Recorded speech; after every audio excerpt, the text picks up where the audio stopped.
Okay, maybe we'll get started. Given that it's 7:30 on the East Coast time, thank you for everyone that has come today, especially given that Canada's playing right now in the World Cup. Much appreciated, although they're winning. Special thanks to the speakers for preparing the slides. We all know that it takes some time to do that, and looking forward to hearing what was the best of EASL. Also like to give a thanks out to the sponsors of this program. Without their help, we're not able to run these accredited programs. My name is Mayur Brahmania. I'm a hepatologist at the University of Calgary, and I'll be your moderator for today. First up, I would like to call up Dr. Mark Swain, who's a professor of medicine at the University of Calgary. I think many of you know Mark as a past president of CASL. And today he's going to be talking about what's new or what was hot at EASL regarding the topics of alcohol and MASH. So Mark, I'll give it to you. Thanks. Hey, thanks very much. I'm just going to put my slides up here.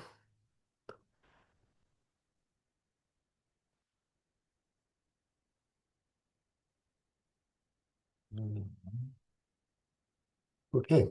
Hi, everyone. Thanks for coming. As Mayor said, I'm going to talk about alcohol, NASH, and metabolism. Um, I wouldn't say that it was a exciting meeting from a therapeutics point of view, but I think there's some interesting abstracts about that I think will impact our practice. So I'm going to talk about those really.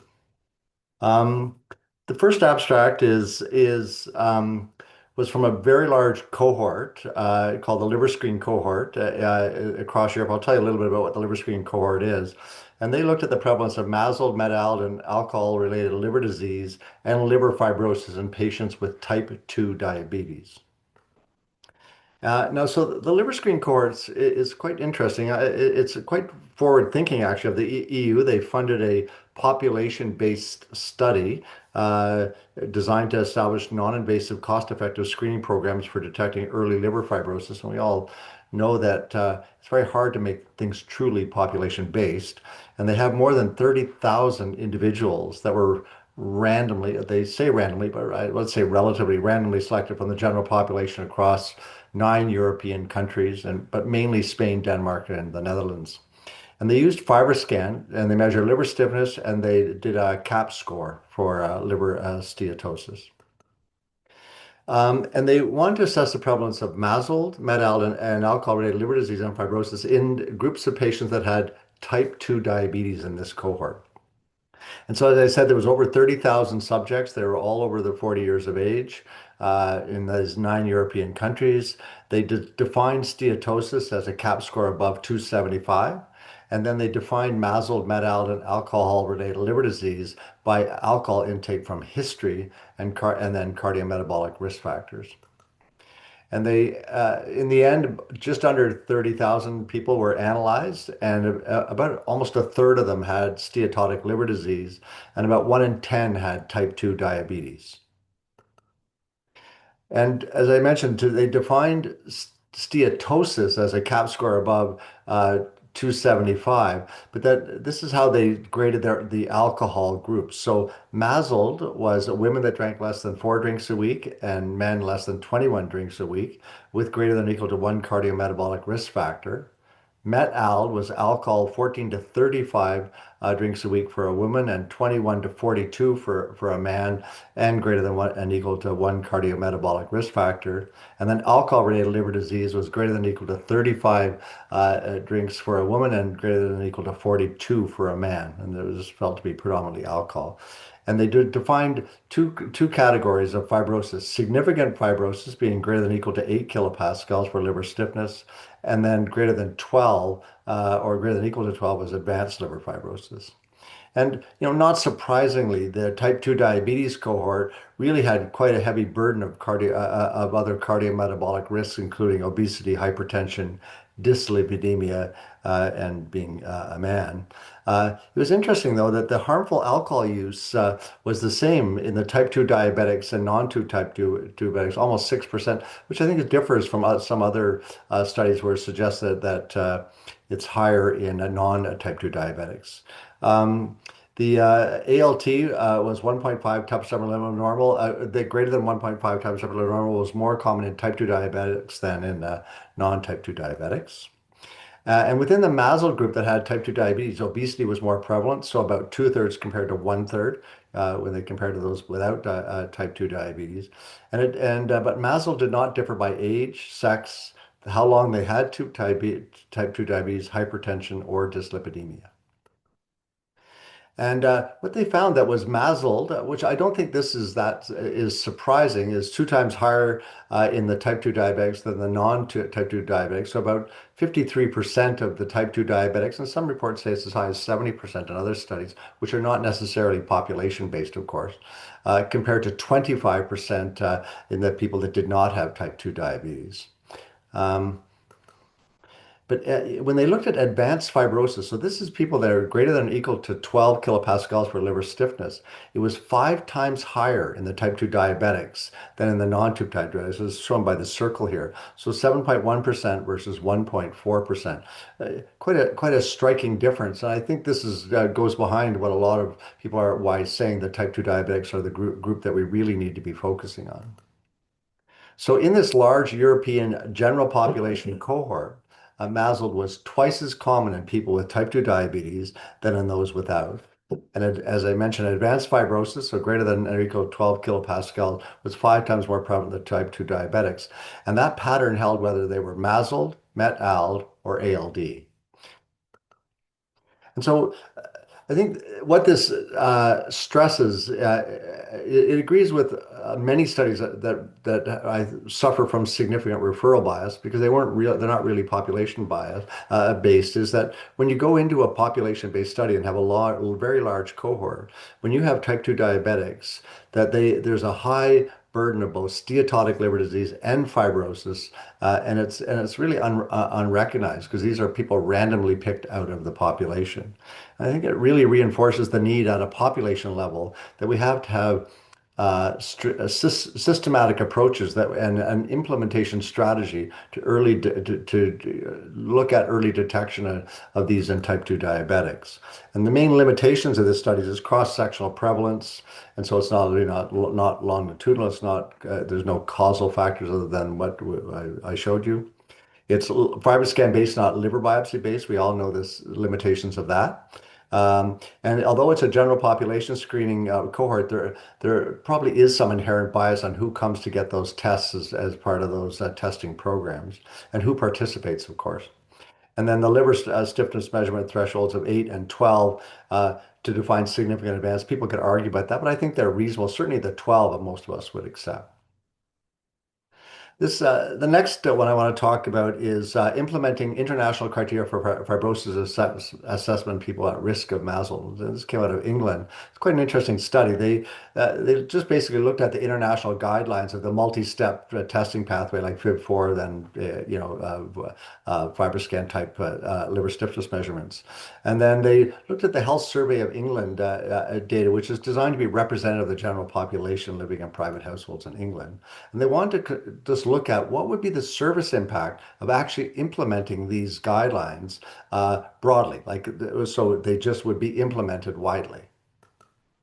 And so the main three groups are type 2 diabetics, people with abdominal obesity and greater than or equal to 1 cardiometabolic risk factor, and persistently elevated liver enzymes. They took 10,000 people out of this health survey for England. They excluded people that were less than 18, people that were pregnant, that they had a history of high alcohol intake. So this is a admitted history, and ALT, AST greater than 200. And they analyzed about 7,000, almost 500 patients. And then they scaled their findings to what they defined as a standard referral base for a hepatology group, and that was 240,000 in England. And they defined the FIB4 categories as a FIB4 less than 1.3 being low risk, and then less than 2.0 for people that are greater than or equal to 65s, which is being used in a number of places. and then reassess every 1 to 3 years for people that are less than that hit that low status. Moderate FIB4 1.3 to 2.67 if they're less than 65, and then 2 to 2.67 if they're greater than equal to 65. And then if they hit that criteria, then they should have an alternate test liver stiffness measurement, and then intensify their comorbidity management and reassess in less than 1 year. And then FIB4 greater than 2.67 for all ages, go to hepatology. And what they found in this 240,000 catchment area, 50 almost just over half of the adults would be eligible for this initial fibrosis assessment. So that's the FIB4. And 131,000 roughly of those people are going to get a FIB4 test. And so when they look at, then they categorize where these people would fall. 107,000 would have a FIB4 less than 1.3. They'd be low risk, and they would get another FIB4 every 1 to 3 years. Moderate risk would be about 15%, so almost 20,000 people.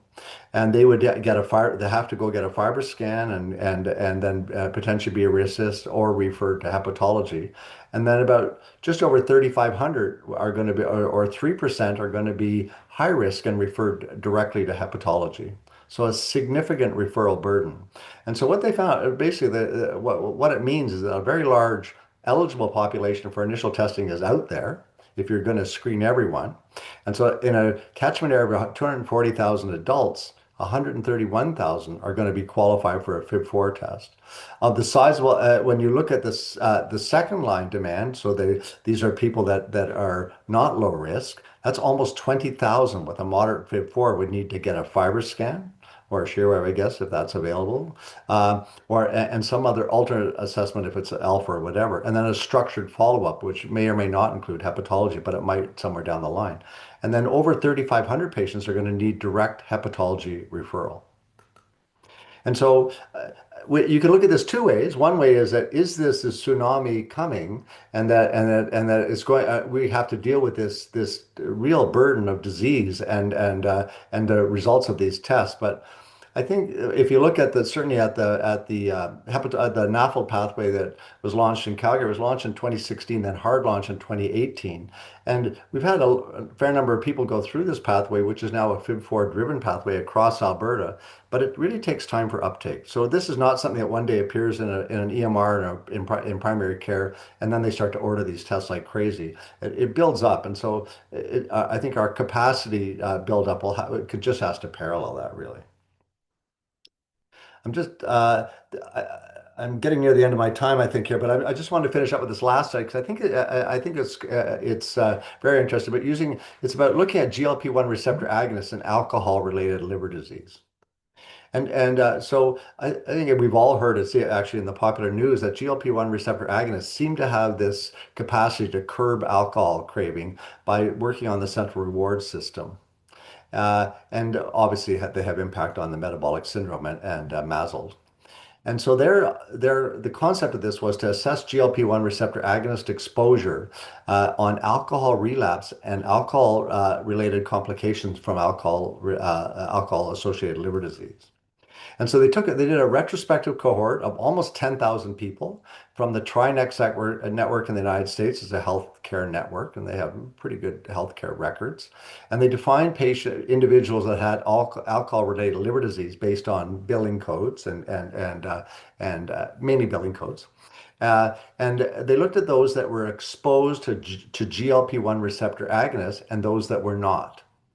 And they did propensity score matching to the patients that were identified with GLP-1 receptor agonists, and to make sure that these groups were matched. And then they looked at outcomes up to a year after, and then they did Kaplan-Meier hazard ratios. So here's the groups: over 9,000 individuals that had alcohol-related liver disease. They compared the ones on GLP-1 receptor agonists versus controls, and it was across 111 organizations, so quite a span of different groups. And then the timing of the index of GLP-1 receptor was the time of the first prescription, and then they followed them up to a year later. And they looked at alcohol-related events, liver disease progression, hospitalizations, transplant listing, and path positivity. As I mentioned, they did Kaplan-Meier, and I told you about the index, and then they did this propensity score matching was done for clinical and laboratory factors. And so in the end, they had this 9,293 GLP-1 receptor exposed, and then they had 9,293 individuals that had alcohol-related liver disease but were not exposed to GLP-1 receptor agonists.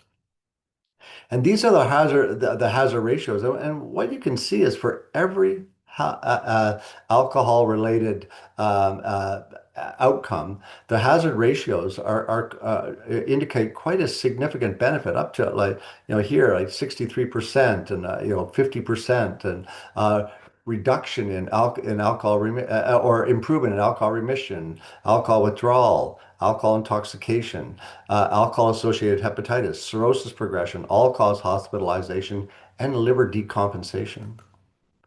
And so the benefit was consistent across all of those seven outcomes, and all of the confidence intervals were below one, so it would be considered to be significant.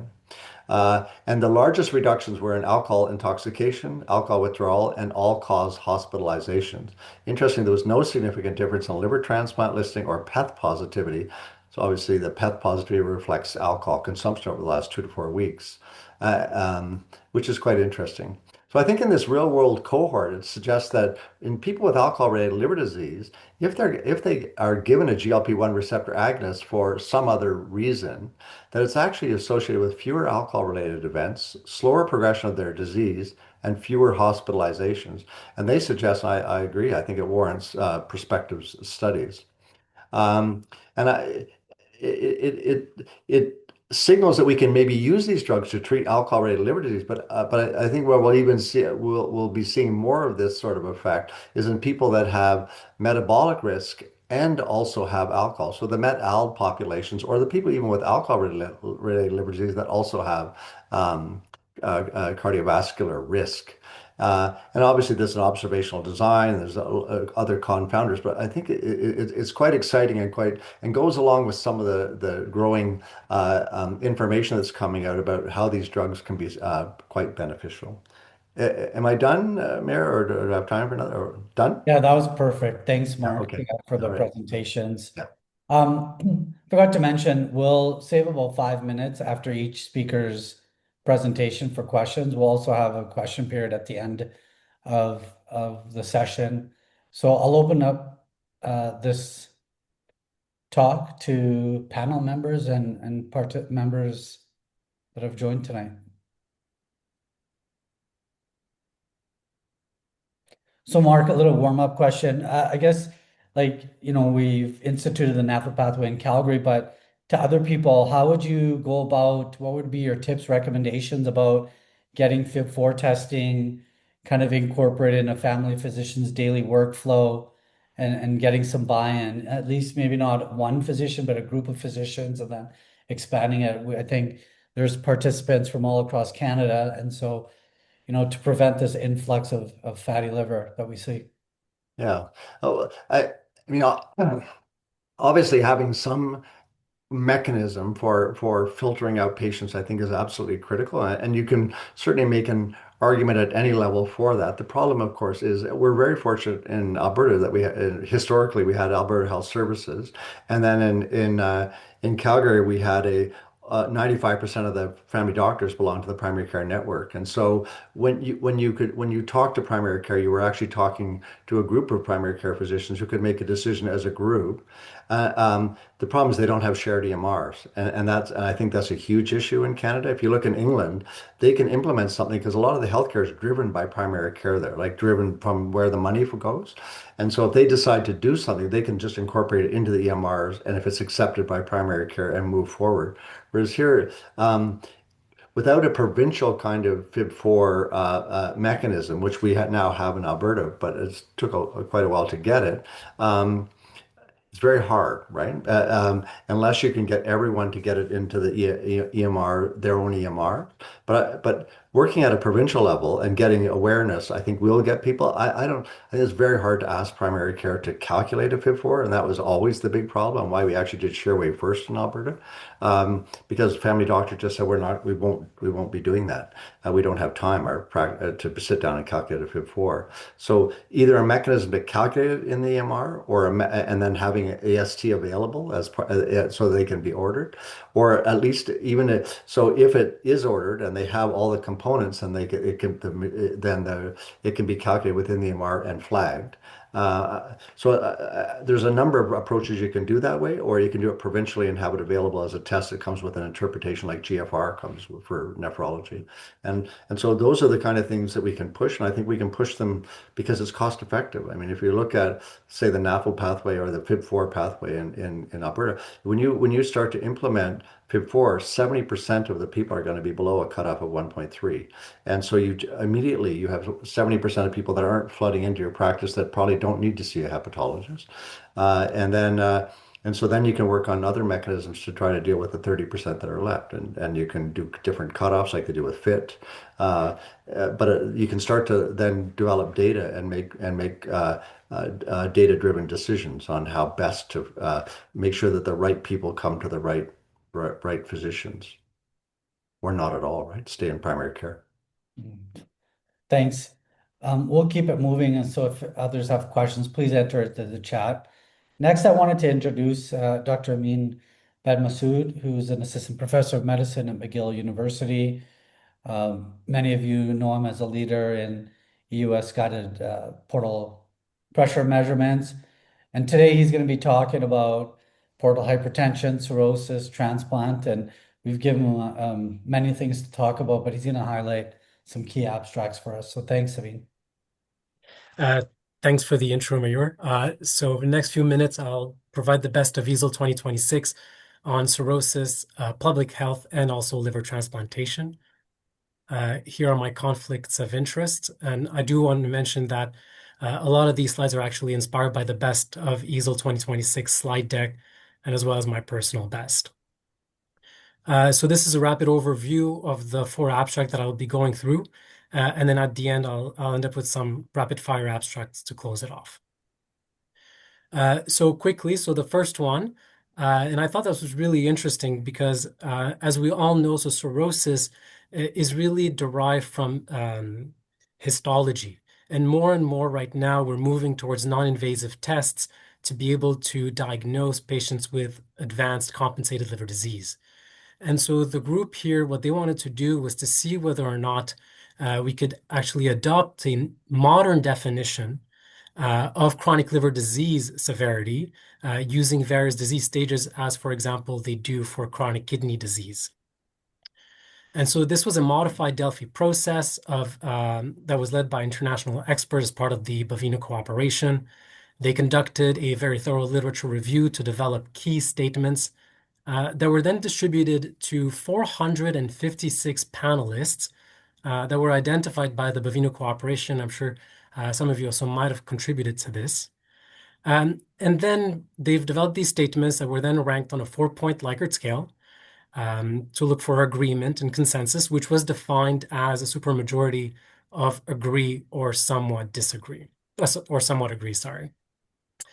And so overall, they had to go through 2 rounds, and at the end, they settled on 30 statements that pretty much all reach at least 85% agreement. And I think what I really want to drive your attention to here is how they were able to provide these new stage-based nomenclature to change the way we talk about chronic liver disease and cirrhosis, where stage 1 would be patients with non-advanced compensated liver disease with liver stiffness below 10. And then you would sort of go into the CACL-D or CACL-D without clinically significant portal hypertension. Stage 3 would be those with clinically significant portal hypertension. And instead of saying decompensated cirrhosis, the preferred term would now have to be decompensated advanced chronic liver disease. And with this Delphi approach, they were able to show that it was really a broad support for moving towards this new nomenclature, which uses non-invasive tests and reflects better our current understanding of chronic liver disease. So stay tuned. This might be another change in the way we describe the condition of our patients. This is the second abstract. The second abstract I thought was super interesting. This is a population-based case control study out of Sweden. What they wanted to do is identify maybe certain occupational groups that were at higher risk of cirrhosis. As you know very well, right now, cirrhosis is often diagnosed late in the disease and is often already associated with a poor prognosis. A lot of time we talk about metabolic or other comorbidities to identify patients, but here the question is whether or not early detection could be facilitated by identifying high burden groups beyond a traditional healthcare setting. And so what they did, as only the Swedes can do, they conducted a nationwide case control study from 2002 to 2021. They've defined cases as individuals between the age of 35 to 65 with a diagnosis of cirrhosis, and they matched them 4-to-1 based on the age, sex, and municipality.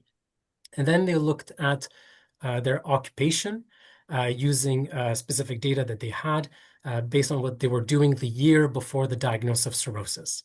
And they've categorized them as unemployed, employed, early retirement, or those under disability. And they had 110,000 individuals, about 20,000 with cirrhosis and 90,000 as controls. And so what they were able to show, and sort of using physical and engineering science professionals as a reference low-risk group for cirrhosis, they found that unemployed individuals had more than 10 times the odds of having cirrhosis. If you are employed, individuals that work within the food preparation industry, butchers, bakers, refuse collectors or recycling workers, but also social workers seem to be at highest risk of developing cirrhosis. In addition, they found that cases were also more likely to cluster in lower socioeconomical strata, often reflected by lower income status and lower educational attainment, and higher proportion of them being outside of the labor market. When they stratified based on the cause of cirrhosis, they found that these occupational risk patterns were still predictive of higher chance of developing cirrhosis. And so in conclusion, at least in Sweden, it seems that cirrhosis is unevenly distributed amongst the working age population, and that actually occupational-based mapping might facilitate or target case finding for earlier detection of liver disease. The third abstract, so moving on, so this looking at apixaban to reduce the risk of hepatic decompensation in patients with cirrhosis, a randomized controlled trial. So as you know, there has been some data out there about the use of anticoagulation, not only being safe, but even potentially improving decompensation-free survival in patients with advanced liver disease. And here specifically, they wanted to look at the efficacy and safety of apixaban, a factor Xa inhibitor, in patients with cirrhosis. So this was a study out of India, a single center, parallel group, open label RCT of adult patients with cirrhosis. They randomized them to low dose apixaban, so a 2.5 BID compared to standard of care, so not placebo, so just standard of care. Their primary outcome was the occurrence of new onset decompensation or further decompensation at 12 months. They also looked at different types of decompensation, patients' overall and liver-related mortality, and also adverse events. So looking at the key baseline characteristics, total 134 individuals were randomized as part of the study. The mean age of the individuals was around 43. 90% of them were male and had a MELD score of around 17. Many of them, nearly half, had alcohol-related liver disease, followed by viral hepatitis in 30%, and mast cell D in only 10%, which is often not representative of the kind of patients that we do end up seeing in our hepatology practice. That said, in terms of their primary endpoint, they were able to show that apixaban seemed to reduce the new onset or further decompensation at 12 months, and this was statistically significant. Similarly, when looking at the type of decompensation, whether ascites, hepatic encephalopathy, or variceal bleeding, They were all numerically lower, but this was not statistically significant, as they were unlikely to be powered to make these distinctions. Looking at adverse events, and this is very important as we consider these anticoagulants, looking at any adverse events, any bleeding, or even major bleeding, there was no difference between the two groups. In the end, also, overall and liver-related mortality was similar between the two groups when followed up to 1 year. And so, in conclusion, although in this single-center study, apixaban did significantly reduce the incidence of new decompensation or further decompensation without leading to further bleeding in these patients, and could potentially be considered as a treatment for them. Fourth abstract, and I think this is really cool. This touches upon prehab and rehab in patients undergoing liver transplantation. This is a multi-center randomized controlled trial out of the UK called the EXALT trial. And so, as we know, about 10 to 20% of individuals die either waiting or up to 1 year after liver transplant, and they often have a lower health-related quality of life, which often lags behind the general population. And so the thought that correcting frailty might improve their fitness, but also might improve the way they perceive their physical quality of life. And so what they did is that they wanted to assess the efficacy of a home-based exercise, but also theory-based motivational program in patients undergoing liver transplant. So this was a UK multi-center open-label RCT that recruited adults that were listed for their first liver transplant, not multi-organ either. The intervention was a remotely monitored home-based exercise and theory-based motivational program that was delivered for up to 52 weeks before transplant and or up to 24 weeks after liver transplant. So for anyone who's in the prehab or in rehab world, this is a really, really tough thing to lead and do. So kudos to them. They really supported about 3 to 5 sessions per week of both aerobic and resistance training. Patients or individuals in the control group had a consult with a physiotherapist and were provided a booklet about the importance of exercise, but did not receive any further interventions. So they were able to randomize 269 individuals. On average, they were 51 years old. About 2/3 were male. Most of them were from Birmingham, so 85%. And Birmingham, as you can imagine, was the lead center for this trial. They had a MELD score of around 15. 40% had alcohol-related liver disease, 20% MASLD, and quite a big proportion had PSC at 21%. The median time to transplantation was around 3 months, and they had in both groups 85 patients that were transplanted and 80 patients per group that had 24 weeks post-liver transplant follow-up. These ended up having similar both recipients and donor characteristics. And really impressively, they were able to show that when they followed these patients after liver transplantation, their physical health-related quality of life improved significantly up to 24 weeks, but also up to 1 year after the intervention. They also showed that individuals that exercise were more robust as time went on, with an LFI that decreased compared to control by 0.3, which is not only statistically significant, but also clinically significant. Were not powered for this. Numerically, they had a shorter ICU stay by about 3 hours. They had a lower incidence of significant complications post-op. And I think Matthew Armstrong, the lead author, was quite excited about this, maybe reading a bit too much in the numbers, but at least they seem to have higher survival at 3 months, 6 months, and 12 months after liver transplantation. And so really, in conclusion, delivering a home-based exercise and motivational program, both before and after liver transplantation, led to a significant improvement in physical quality of life and also improvement in frailty. And so to wrap it off, some interesting abstracts and a rapid-fire approach. This was a multi-center retrospective study looking at TIPS for refractory hepatic hydrothorax, 147 patients, a huge cohort. They're able to show that TIPS in these patients led to a complete response in nearly 2/3 of individuals, meaning that they no longer required a thoracentesis. And when they looked at early response, up 2 to 4 weeks, they're able to show that this predicted continued response over 1 year, but also better overall survival and better transplant-free survival compared to those that were either partial responders or non-responders.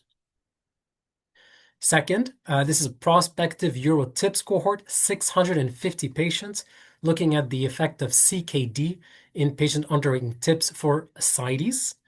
And here they're able to show that already and early on with a GFR below 60, this identified individuals that had worse survival and also were more likely to have persistent ascites when followed over time.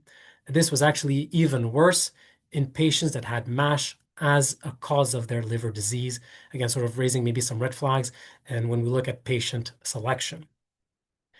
And finally, I had to sneak in an EUS-PPG abstract in here.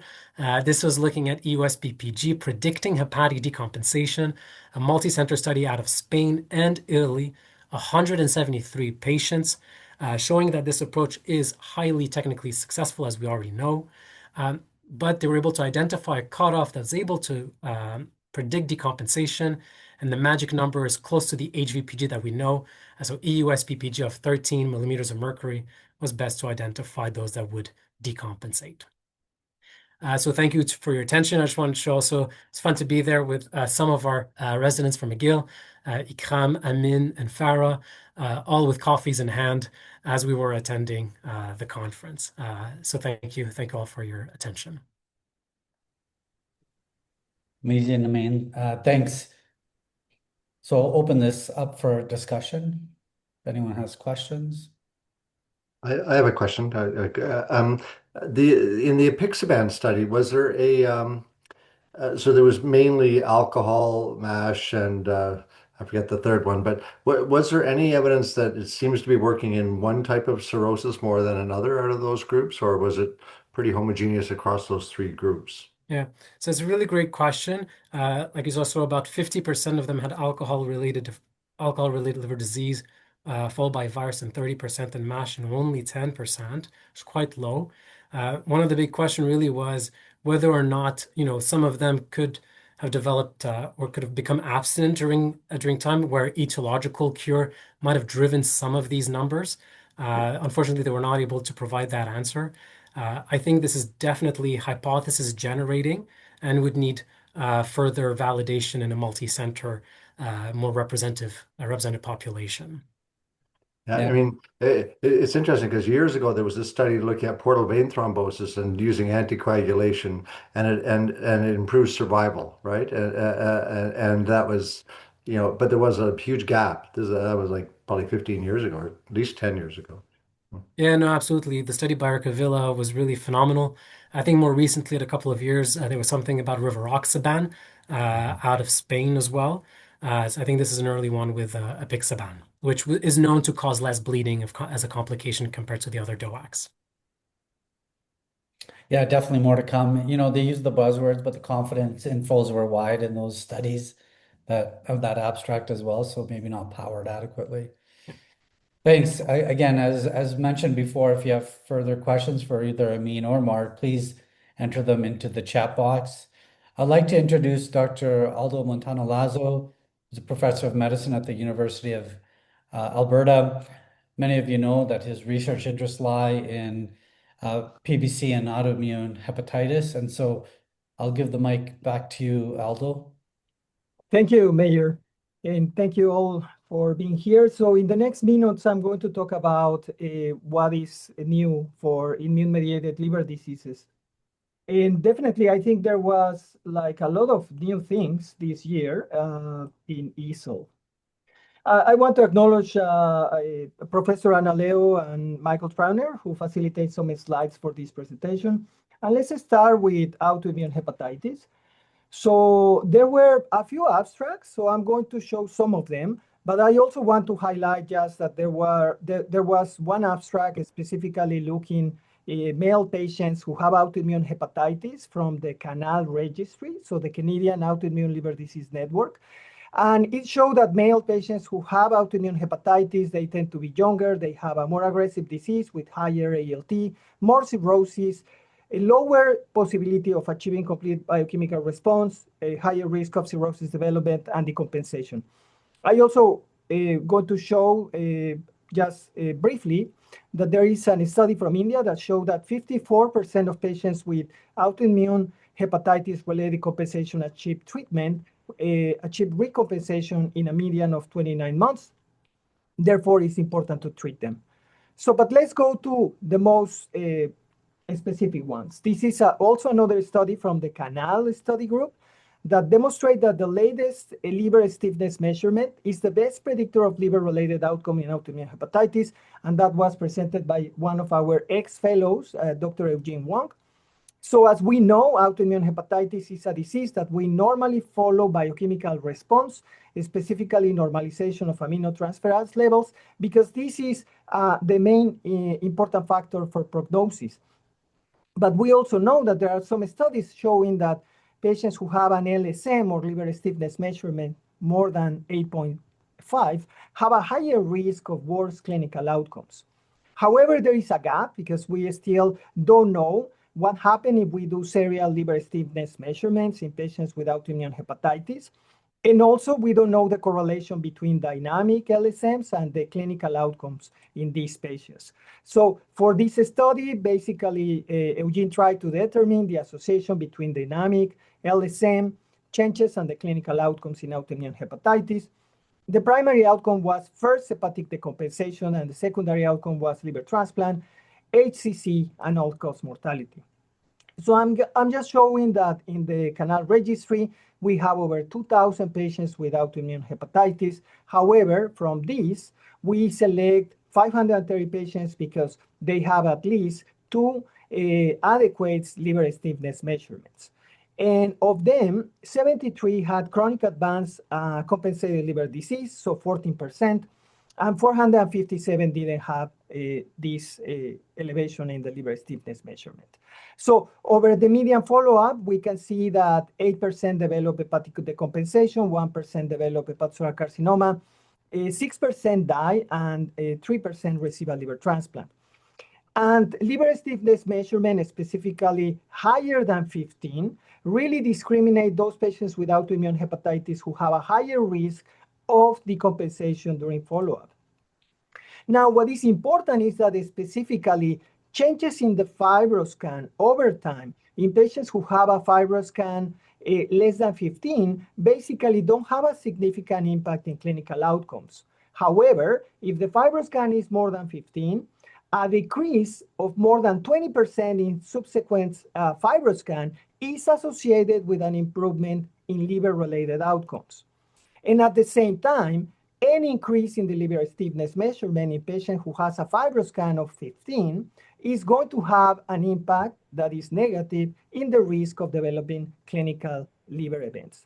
When we adjust for other factors, specifically the liver stiffness measurement, the most recent one or the latest, was associated with a higher risk of decompensation adjusted for other variables.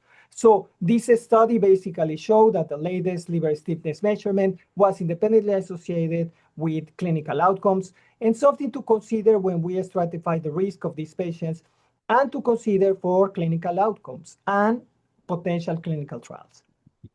Also, there was the presentation of the long-term follow-ups of the Camaro trials. For those that haven't heard about this trial, was the use of mycophenolate mofetil and prednisone versus azathioprine that show a higher rate of biochemical response at 24 weeks. So basically here the authors present what happened after 3 years of follow-up.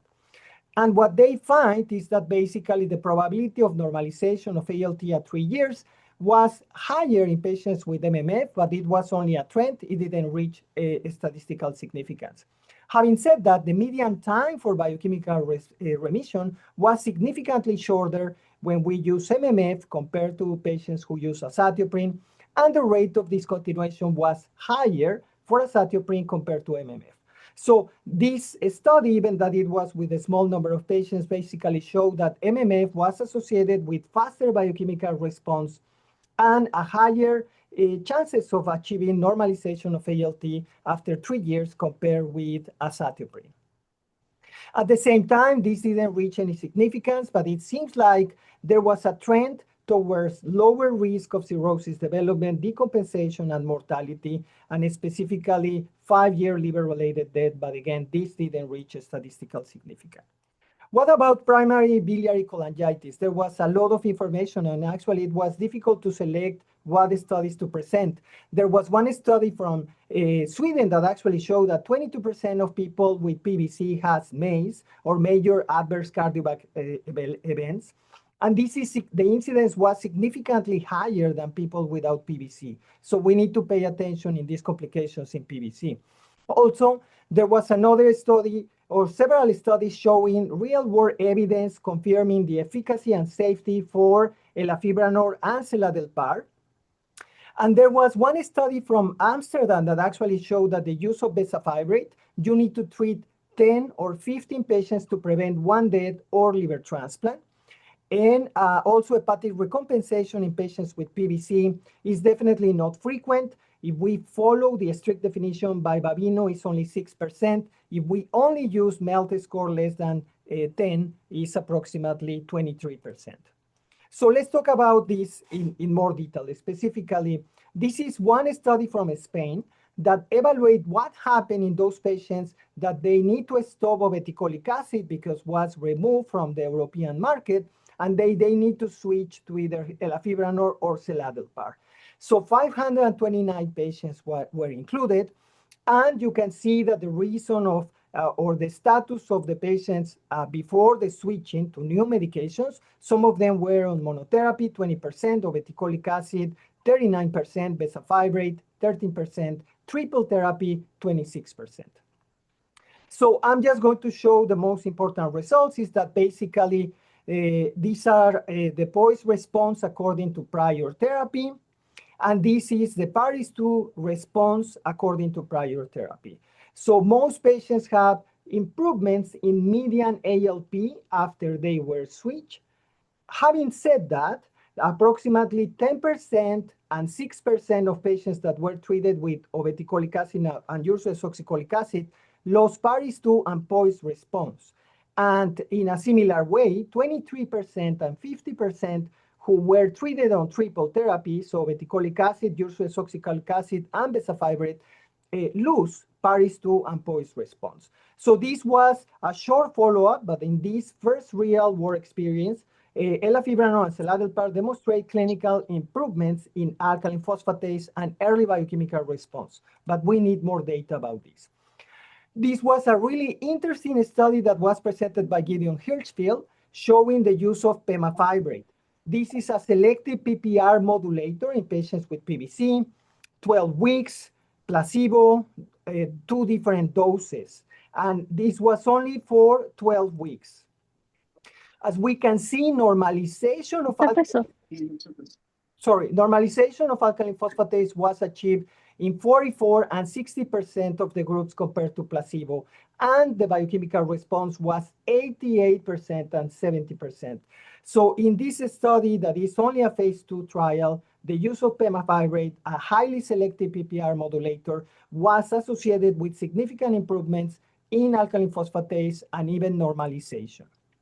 Also, there was a small trial with linafexor that is a pulsatile FXR agonist. So that means that actually it has an ultra short half-life, only for 1 hour, and only also for 12 weeks. And there was basically a cumulative response with linafexor of 39%. And something important is that actually when they cross over patients, the efficacy was similar. So something to keep an eye. I'm just going to mention a couple of slides because there's going to be the new PBC guidelines that are going to be published in the fall.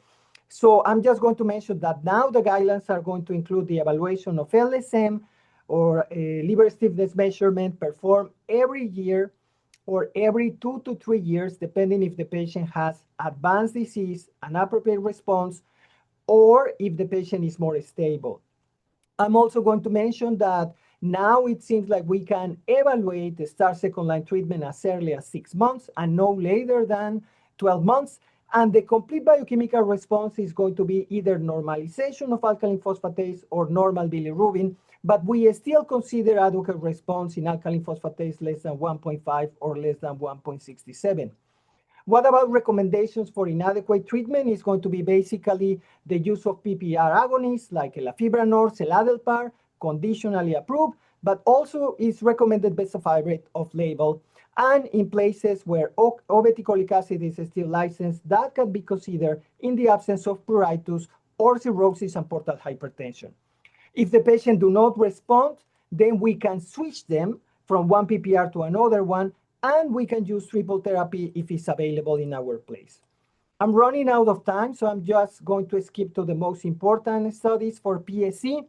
So I just want to mention this really interesting study that actually evaluate potential targets that are produced in our gut that we can use for new medications. So I'm just going to summarize that in this case, the gut microbial imidazole propionate was identified as a key player in the pathophysiology of PSC. And why is this important? Well, because actually the first medication that has shown in a phase 3 trial to be effective to arrest the disease progression of PSC is norurocolic acid, and actually this is going to act in the mTORC receptor. So I find this study quite interesting. Also, there was the development of to predict transplant-free survival using 8 biomarkers, and I'm just going to summarize here that these scores actually predict quite well compared to ELF alone and compared to other markers that actually use radiological findings. Having said that, we need to wait for validation for these studies. And this is the last study that I'm going to show. This is the final results for the volixibat, that is an IBAT inhibitor in patients with primary sclerosing cholangitis and moderate to severe pruritus. This is the VISTAS trial and was presented by Cynthia Levy. And we know that volixibat is a IBAT inhibitor that is going to basically interrupt the enteropathic circulation of the bile acids. Patients were randomized to volixibat 20 milligrams daily or placebo, and the primary endpoint was a change in pruritus according to the adult itch row score. This is the adult itch score, so basically it's really easy, goes from 0 to 10, and the basically is going to average the daily ratings over 7 days. So basically the groups were relatively similar, and the primary endpoint of this study was MIT. So basically the mean adult itch row score were significantly decreased in people who received volixibat compared to placebo. At the same time, this response in the improvement of pruritus was sustained during the 28 weeks. And also there was improvement in some PROMIS scores, specifically in fatigue, there was only kind of a signal, but it was not significant. But there was an improvement in sleep disturbance that was statistically significant. Side effects were similar to what has been reported in other IBAT studies, with diarrhea, abdominal pain, and nausea being more common in patients receiving volixibat. But at the end, it seems like the study was able to demonstrate that achieve rapid, significant, and sustained improvement in cholestatic pruritus, and this may have an effect in quality of life in our patients with PSC. Thank you very much for your attention. Thank you, Aldo, for that whirlwind tour of autoimmune diseases. Opening up this talk for any questions that you may have.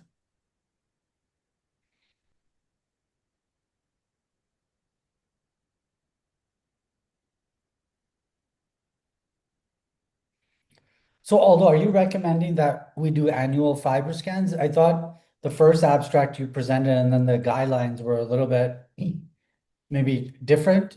So do you do fiber scans every year in your patients? Oh, that's a good question, Mayur. How it's going to come in the guidelines is that patients who have advanced disease and inadequate response to usual oxycholic acid, and advanced disease is going to be defined as those who have a fibroscan more than 10. They should have a fibroscan every year. For those patients who have actually an adequate response, either as an alkaline phosphatase less than 1.67 or less than 1.5, and a FibroScan at baseline less than 10, they can have FibroScan every 2 to 3 years. So yeah, I mean, I had a question then, like, what about your 78-year-old female that's been on URSO for 15 years and you see them once a year and really you don't even need to see them, it's kind of to say hi. Like, do I then bring them back into my practice every year or every 2 years, I guess, or do I No, tell the that family doctor to re-refer or just do like a shear wave elastography with a radiology company? that's a great question. And basically, I think at the end of the day, we will need to try to individualize clinical decisions. I think, like, for example, in the case of patients like that, if they have biochemical response with ursodeoxycholic acid and they have been really stable, even we can check lab work even just once a year. But it is recommended at least to do one baseline FibroScan because that can tell you the prognosis relatively in the next 2 to 5 years. But for those patients who have a high FibroScan to begin with, and they don't have adequate response, we need to follow them closely, especially because now we have access to second-line treatments, and even in some places like Canada, we have access to triple therapy. Thank you. Thank you. Next is Xun. So Xun is an assistant professor of medicine at McGill as well. Good representation from Quebec at this EASL. His expertise is in liver cancer. He's actually part of the HCC guidelines that are coming out later this year. Xun, give it to you. Yeah, let me just share my screen. Okay. So thank you for inviting me to present at the Best of EASL for liver tumors. I have no conflict of interest. So EASL this year, I guess like in most years, had a disadvantage of being right next to ASCO. So some of the abstracts have been split between the two conferences. But there are three aspects that are quite interesting from the realms of therapeutics, diagnostics, and cirrhosis-related complication in patients with HCC.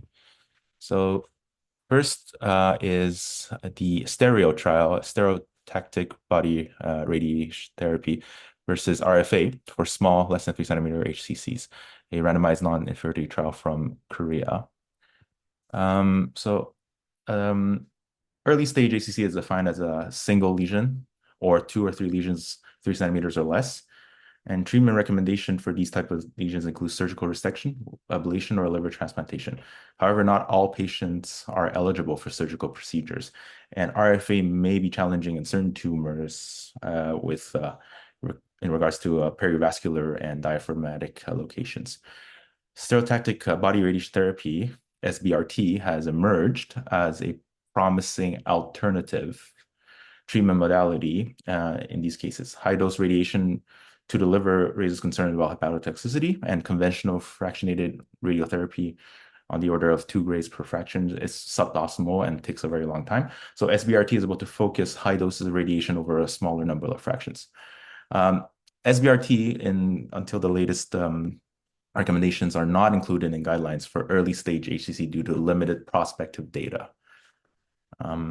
So this trial has included patients with non-resectable HCC, 1 centimeter, 3 centimeters, and no more than 2 lesions. The patients were mostly Child-Pugh A to B7, ECOG performance status of 0 to 2, quite standard for these populations, without any extrahepatic spread. And if there's any recurrent HCC, a non-targeted lesion required no evidence of disease for at least 1 year.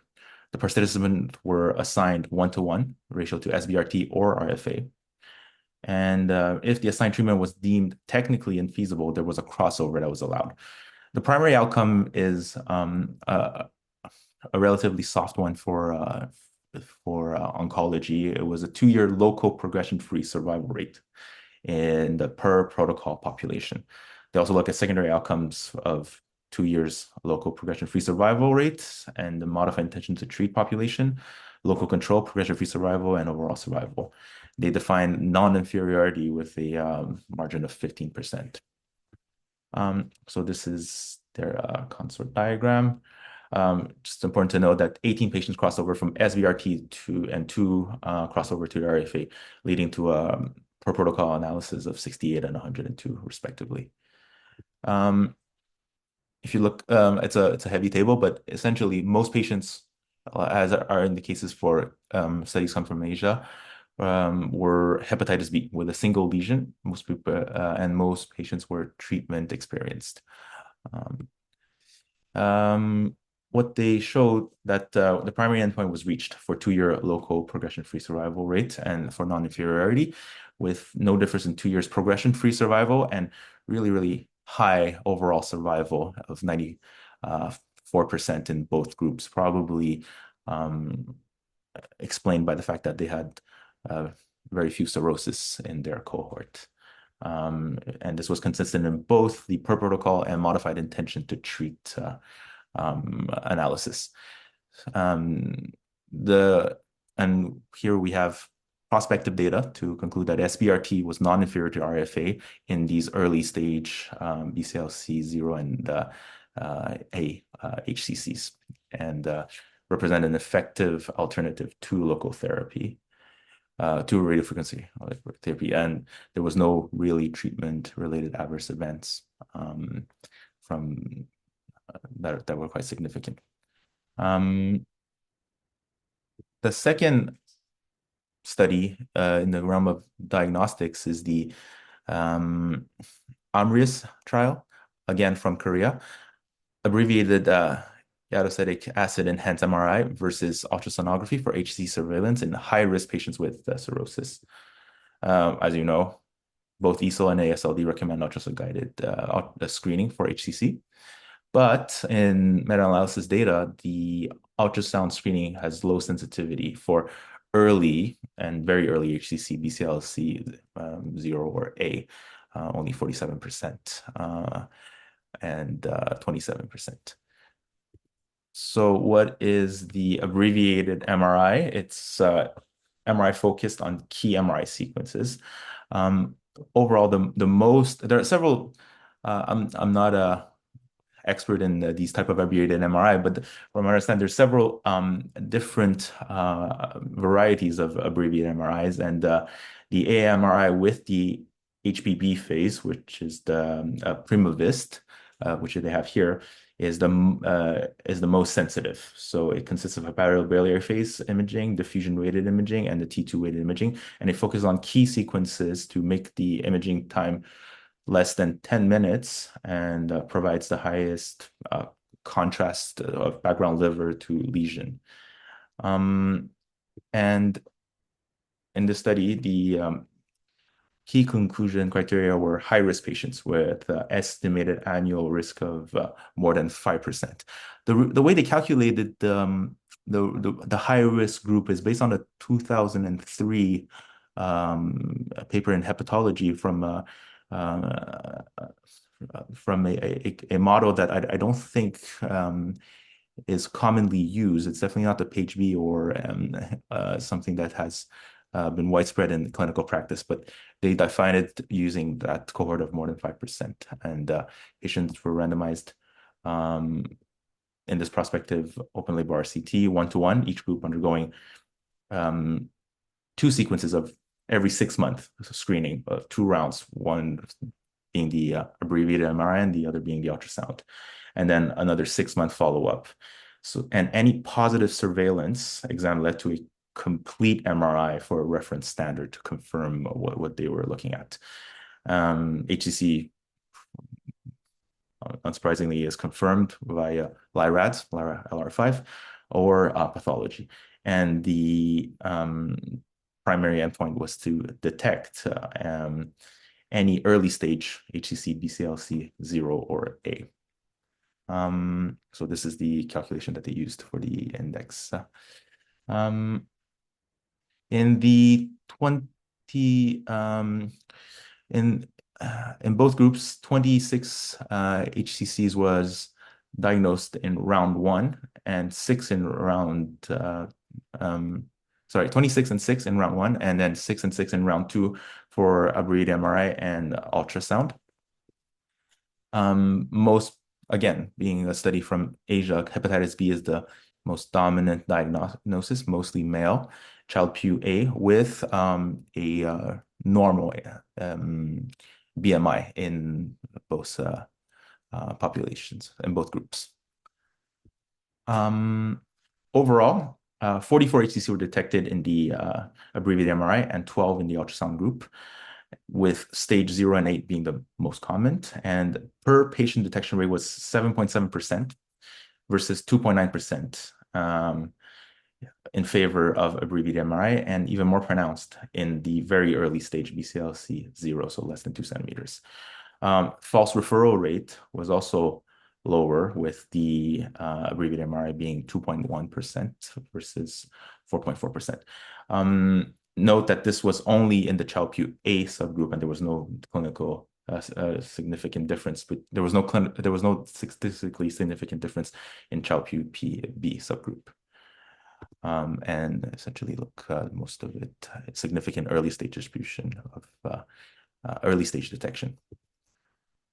The last paper is related to cachexia, specifically in the population with HCC. Olanzapine improves anorexia, weight, and quality of life in patients with HCC, multicenter randomized controlled trial, this time from India.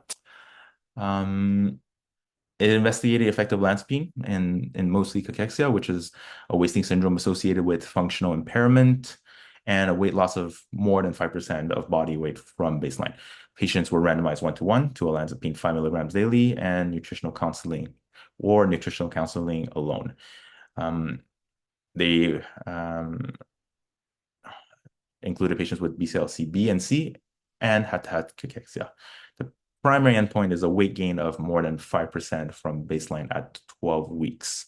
It's important to note that most patients did not have any ascites. So the weight gain is, for all intents and purposes, most not water weight. Muscle mass gain as secondary endpoint was also evaluated through imaging. Again, here are the characteristics. Most patients were male, had viral hepatitis, and were Child-Pugh A. The primary endpoint of weight gain was achieved in 40% versus 15% in favor of olanzapine, with a number needed to treat of 4. 7 patients had ascites, and they did a sensitivity analysis and that excluded them, and the results remained significant. Otherwise, reduction of anorexia and improvement in quality of life was also reported. There was a median change in caloric intake in favor of the olanzapine group of 135 calories per day. And there was no change in protein intake, and there was no change in muscle mass strength or 6-minute walk test. There was one adverse event of transient neutropenia in the olanzapine group. It's a somewhat interesting approach. I think this olanzapine has been used previously in patients specifically looking for cachexia, and this group just attributed now with a benefit in HCC. I know that this is the best of EASL, but I think some of the more important abstracts were also presented at ASCO. I just want to talk about the combination of TACE and immunotherapy in the BCLC B and C populations. So before ASCO, there was Emerald, LEAP, CARES, and Tentacle that all evaluated some sort of immunotherapy with combination of TACE versus TACE alone. And none of these trials was able to show a benefit in overall survival, but everything was leading towards a progression-free survival. Well, they presented 2 new abstracts at ASCO this year, Emerald 3, which is STRIDE plus Lenva, and STRIDE versus, and then TACE. Again, no really clear benefit in overall survival, maybe leaning towards it, but again, progression-free survival. Same thing for the camrelizumab and ribociclib, which is not available in North America, but available in Asia. So I think these studies confirm what we have been suspecting over the last 2 years, that the combination of immunotherapy with local regional therapy has some benefit. And then now the quantity of this benefit is actually the main question. None of them were able to lead to a benefit in overall survival, but progression-free survival is something that's also quite interesting in patients with HCC, especially when we are talking about the realm of downstaging and bridging towards liver transplant. So these are the abstracts that are printed in the ESCO, and thank you for your attention. Thanks, Xun. Obviously, a lot going on in the realm of HCC, much like autoimmune disease. Any questions for the group?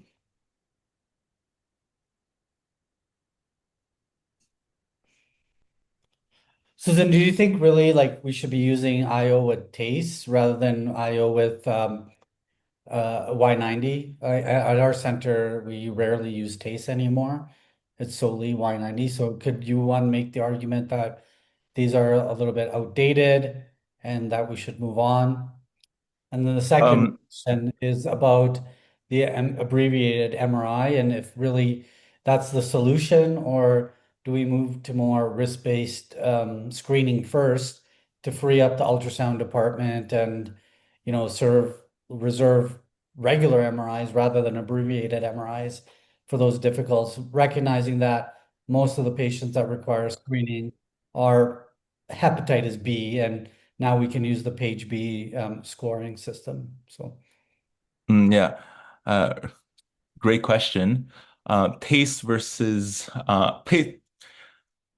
so TACE plus IO is only starting to get established with no clear signal towards overall survival. So comparing it with Y90 and IO, which are there are also some studies that are looking into that I think it's too early to tell. But there are data, as you know, that Y90 can bring patients towards liver transplant more effectively than TACE. So yes, I think any center that has the ability to have access to Y90 should look into that.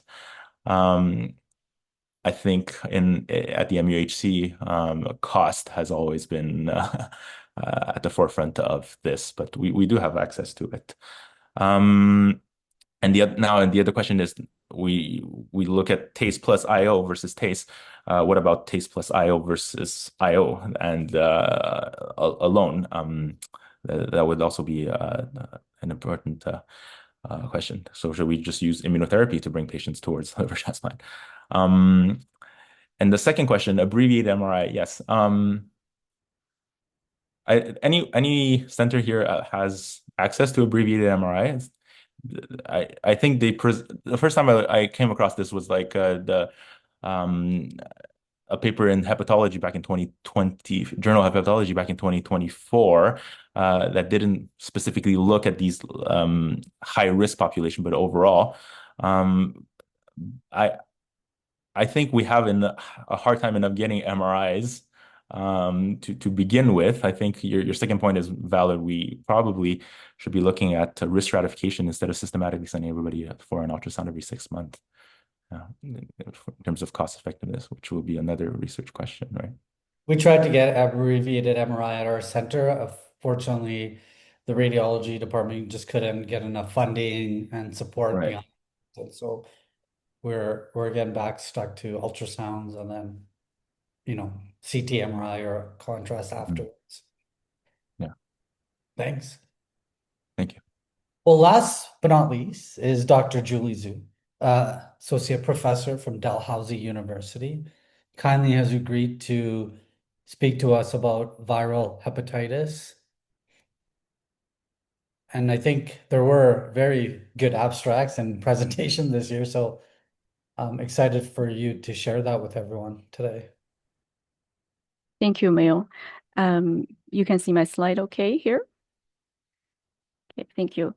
So my updates are on what's new in viral hepatitis, and I just want to give credits to EASL's best abstract slide deck, as many slides were from that. This is the first abstract on the functional cure rate in biologically suppressed patients with chronic hepatitis B treated by the pure version, results from B-Well phase 3 trials. So chronic hep B infects over 360 million people worldwide, and the goal of treatment is to achieve functional cure, which is defined by hepatitis B surface antigen loss and hep B DNA below the lower level of quantification, 24 weeks after stopping nuke therapy. So pure version is antisense oligonucleotide, and it's the first anti-hepatitis B therapy from phase 3 trials that looked at functional cure as a primary outcome. So the aim of the study is to investigate functional cure rate in biologically suppressed patients with chronic hep B after 24 weeks of BEPI treatment, with results from two identically designed phase 3 trials, B-Well-1 and B-Well-2. So the primary endpoint of the study is functional cure rate at week 72. The secondary endpoint is functional cure rate in those with lower level hep B surface antigen, less than 1,000. Adverse events on and off treatment and lab monitoring are also observed. And the study recruited a total of 1,834 adults who were on nuke therapy and was well controlled for their chronic hep B without cirrhosis. Surface antigen titer was between 100 and 3,000. And the two trials were identical in design as mentioned, the inclusion and exclusion criteria were the same.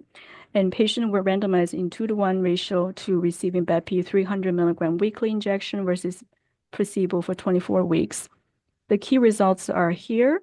The mean age was 49 years, 71% were male, predominantly Asian population. Vast majority were E antigen negative with a baseline surface antigen less than 1,000. Lower left showed the baseline surface antigen less than 3,000 IU per ml. Functional cure rate was achieved in 19 and 20% of treatment groups, while no patient achieved functional cure in the placebo group. In baseline surface antigen less than 1,000, functional cure rates were higher in treatment groups at 25% and 28%, and 0% was in the placebo group. And they look at pooled safety data from week 1 to 72, which showed that the most common side effects on treatment was injection site erythema in 31% of patients on BEPI versus 2% in receiving placebo. 23% had injection site pain. ALT increase was seen in about a quarter of the patient on BEPI version and 4% in placebo. Extreme elevation of ALT greater than 10 times upper limit normal occurred only in 6% on BEPI. Serious adverse events occurred in 7%, and adverse events leading to permanent discontinuation only happened in 3% of the patient, which is very low. ALT increase were transient and mostly occurred within the first 4 weeks to 12 weeks, and none met drug-induced liver injury criteria. And again, as mentioned before, very few adverse events were serious, and 3% led to permanent discontinuation. There were 2 deaths that occurred in the BEPI group, but both were felt to be unrelated to the treatment. So how do we interpret the data, and what are the limitations? These are the 2 pivotal phase 3 trials with identical design demonstrating reproducible results. 24 weeks of BEPI was a finite treatment in chronic hep B that induced chronically significant higher functional cure rate in combination with nuke versus placebo, and only in biologically suppressed patients. So BEPI showed acceptable safety profile given the low risk of serious side effects. These results show that BEPI has the potential to be the first in-class finite therapy for functional cure. There are limited data from higher surface antigen levels, that were higher than 3,000, but we expect the functional cure rate to be lower. Therefore, likely this is not a universal cure for everyone with hepatitis B. Also, patients with cirrhosis and those co-infected with HIV and hepatitis delta were excluded from the trials. There's a small number of patients in a subgroup analysis, and certain ethnic groups were also not well represented. What are the clinical relevance to practice? There are certainly gaps in identifying who may be eligible for BEPI treatment in the future, particularly related to access to surface antigen quantification, which may be limited in many parts of Canada. When on treatment, particularly between the 4 and 12 weeks, will require frequent and close monitoring with weekly platelets and eGFR, as well as liver enzymes prior to next week's dosing.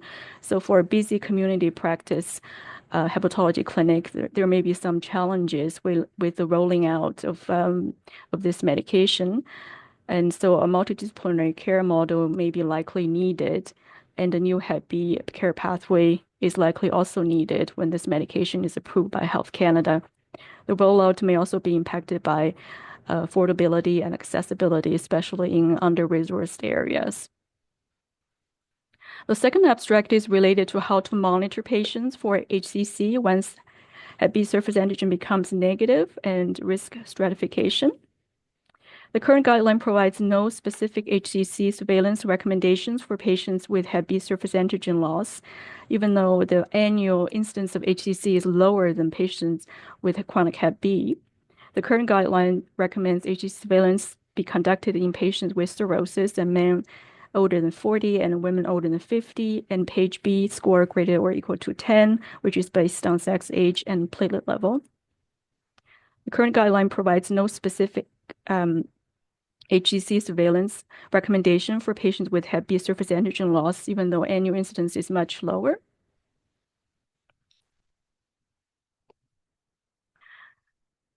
And so this is a retrospective cohort study from Hong Kong, and the data from Hong Kong and from Hong Kong adults with clearance of hepatitis B surface antigen. They were followed between 2000 and 2022. And patients who were transplanted or had HCC before the surface antigen loss were not included. Liver transplant deaths were competing risks. The annual HCC incidence was calculated and the surveillance threshold was met if the upper 95% confidence interval annual incidence was 0.2 or more. They estimated the performance of page B and modified page B score using a 5-year instrumental AU-ROC.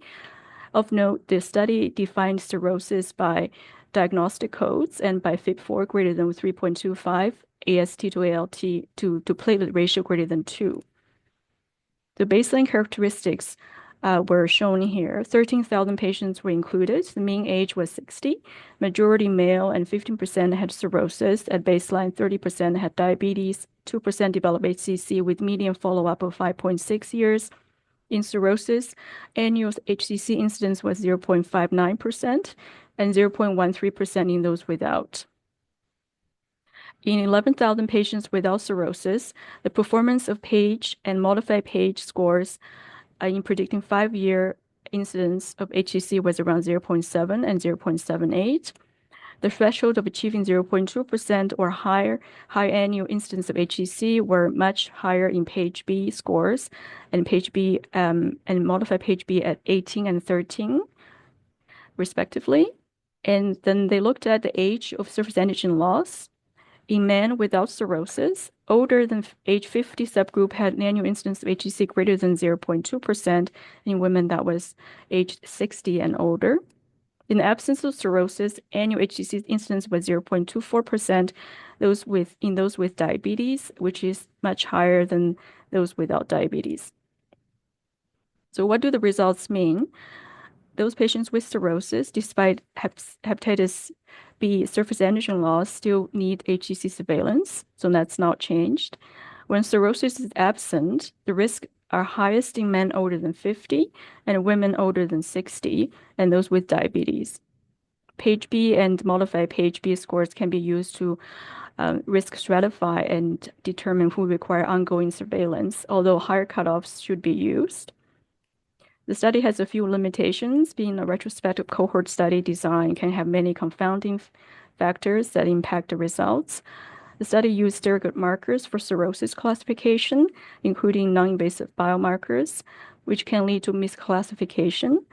And some variables were not explored, including hepatitis B surface antigen and virological breakthrough in the follow-up. Validation in other population and prospective studies may be necessary. So how is it relevant to our clinical practice? From a clinical perspective, there's no change in surveillance in cirrhosis. In absence of cirrhosis, surveillance may be stopped in subsets of patients with early fibrosis. And there may be a gray zone area between early fibrosis, advanced fibrosis, where a patient may still be at high risk of HCC and benefit from ongoing surveillance. And because cirrhosis was defined by a surrogate non-invasive marker, as well as diagnostic code, the finding may be difficult to interpret in practice, and validated VCT threshold may be needed to clarify the threshold HCC surveillance. Page B and modified page B may be very helpful in risk stratification and higher cutoffs. As well, patients with ongoing risk factors such as MASH and alcohol use and family history may still be at a higher risk of HCC and warrant ongoing surveillance. The last abstract is on hepatitis D, looking at biological breakthrough during long-term bulevirtide monotherapy in patients with chronic hep B, integrated analysis from multi-center studies. Bulevirtide 2 mg per day is the approved therapy for chronic hep delta in compensated HDV and is first-in-class entry inhibitor. And real-world data on biological breakthrough during long-term therapy is limited. So the aim is to evaluate the incidence and timing of biological breakthrough during bulevirtide therapy in 2 real-life European cohorts. This is retrospective and prospective multi-center observational study. Patients with HDV treated with bulevirtide were included. They looked at the paired baseline data between baseline and week 48 to 72, consisted of 268 patients, and between baseline and week 96 from 111 patients. Biological breakthrough was defined as greater than 1 log of 10 RNA increase versus previous time points, and biological response defined by non-detectable viral load or more than 2 log decline versus baseline. Biochemical response were defined by ALT less than 40, and a combination response and liver-related events were assessed. The results were shown here. This is a pooled analysis of 268 patients from 2 real-world cohorts. Median age was about 50, majority male, median ALT level was 93 at baseline, median liver stiffness measurement was about 15.4 kilopascal, 90% were Child-Pugh-A. 3% had findings of esophageal varices. Median platelet was 108, and median RNA was 5.4 log of 10. 56% received previous interferon treatment, and 95% were on nuke therapy. Following 96 weeks of bulevirtide 2 mg monotherapy, 38% of patients achieved non-detectable viral load, 68% achieved the biological response, and 65% achieved biochemical response, 50% achieved a combination response. Virological breakthrough on treatment was low, 7% at week 48, 11% at week 72. Among biological breakthrough cases, 50% maintained biochemical response at week 48, 33% maintained biochemical response at week 72. And they did a paired week 48, 72, and 96 analysis. Biological breakthrough was 5% at week 48, 6% at week 72, and 7% at week 96, with biochemical response maintained in 60, 43, and 88% of patients. And biological breakthrough was independent of baseline ALT levels, hep DNA levels, and cirrhosis status. And no patients with biological breakthrough had de novo liver-related events, so no hepatic decompensations. And during the bulevirtide 2 mg per day monotherapy up to 96 weeks, 18% experienced a biological breakthrough. However, they were transient and not associated with any increased ALT in many cases. Bulevirtide was effective in real-world cohorts through 96 weeks. The limitation of the study is that it's a retrospective design. It can certainly introduce selection and observational biases. There was non-uniform monitoring across participating centers, and so hep DNA assays test sensitivities also could vary and can make a direct comparison less precise than in clinical trials. And there's also limited off-therapy data on post treatment response rates. How is it relevant to clinical practice? The long-term use of bulevirtide seems to be efficacious and safe in real world, and there's very low incidence of liver decompensation. It is applicable to patients with and without cirrhosis.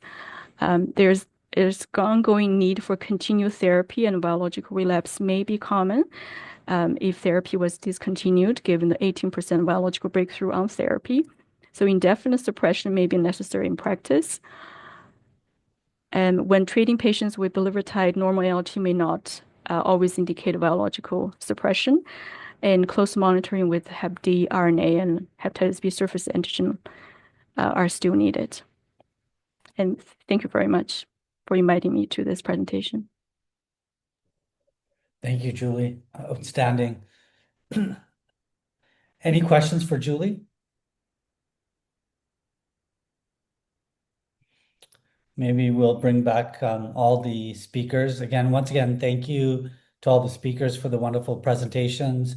Obviously, there was a lot to learn there and many clinical pearls that can be taken back to practice one way or another. I'd like to thank the sponsors as well as the CASL committee, Manjulika and Adina, for helping organize this.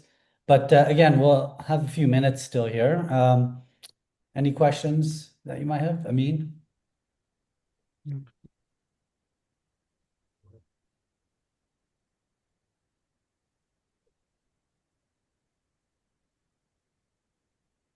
So, I mean, like, would you recommend we start using apixaban along with statins in our compensated patients and then have everyone on GLP-1 inhibitors? And That's the new triple therapy. Triple therapy, make a pill with all three.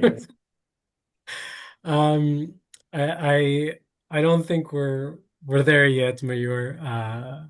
But I think there's definitely a bigger role for these molecules, for these anticoagulants. I think that's clear, and at least part of the things that we also see these patients that come to us with AFib or other reasons to be on a DOAC, and at least looking at the safety aspects in our patients also provides some degree of reassurance.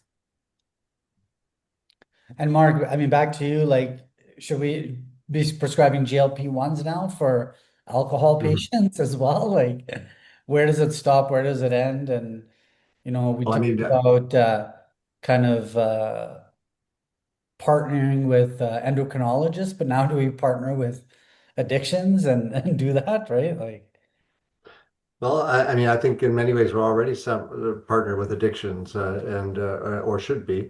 Um, I, I, I, I mean, GLP-1 receptor agonists are ubiquitous, right? And people are using them for everything. And so, in fact, there was an abstract I didn't get to where they looked at the indications for people for just for MASL for GLP-1 receptor agonists, and they looked at, well, do they have an indication where they would get coverage potentially? This is in the United States for obesity or diabetes control, and the vast majority of them have an indication that's not even liver. And so I think for these patients, they're going to end up being put on them anyways for many different things. Should we be putting them on it? Certainly there's no downside for them going on. I think, but if someone has significant alcohol use disorder, I think that's challenging to have them on certain medications. Certainly, especially if it's injectable, I think that's a bit of a challenge. But I think we're going to see this whole field, grow a lot. I mean, FGF21 also seems to have a role in alcohol cravings, and so I think we're just at the very tip of the iceberg, and I think it's kind of exciting to have options for alcohol-related liver disease, which we really had so few, and now we can really attack the craving component at least. Julie, you presented that New England Journal data that they presented at EASL about BEPI. So yeah, you had a very good point about the end about like how once this gets approved and funded by individual provinces, like the support, the infrastructure. We're lucky we work in an academic center. We probably have more support, but what about a gastroenterologist or a community hepatologist here? What would you recommend to them who has, you know, maybe 10, 15, 20, 30 Hep B patients, do you tell them to, you know, do you refer them on to the academic center, or what do you say for that? I think it may depend on how much support they have in their clinics. So if they are just solo practice without a nurse practitioner, it may be challenging to be monitoring weekly blood works and providing education to the patient. Certainly, I think they should advocate for themselves to have more resources in their clinic to be able to treat these patients adequately. I just I mean, it's interesting because, of course, anyone who's an older hepatologist and went through the interferon days and the triple therapy with interferon, those patients were sick, sick, sick, right? And that was the where the hepatitis nurse kind of was sort of introduced and became quite prominent. I don't see drug companies going back to that model of that was very expensive. I think that once they got in, they regretted it and were hoping to get back out. But I mean, that's what facilitated care at all levels, whether you were in an academic center or community-based practice. But if without that, I think it's going to be really challenging. When drugs make people sick, suddenly they occupy a lot of your time, and if you have a busy practice, I think it's extremely hard to do that as a physician if you don't have help, basically. So we have to change the models, I think, if we're gonna really be treating these people. Xun, and like, how would you guys handle that in McGill? Or have you guys talked about that, or? I can't say. I've been really focusing on my little niche of portal hypertension, EUS, PPG. I'm trying to stay away from all these monitoring things.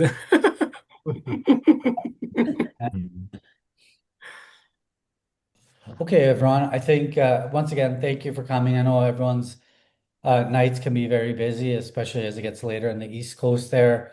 But really appreciate it. I'm sure that we will have feedback forms, and I would appreciate if you fill those out for us as well in order for us to better the program to meet your needs. So thanks again, and thank you to the presenters. Thanks, Take care. everyone. Thanks, Mayur, for moderating as well. Thanks to everyone. Thank you very much.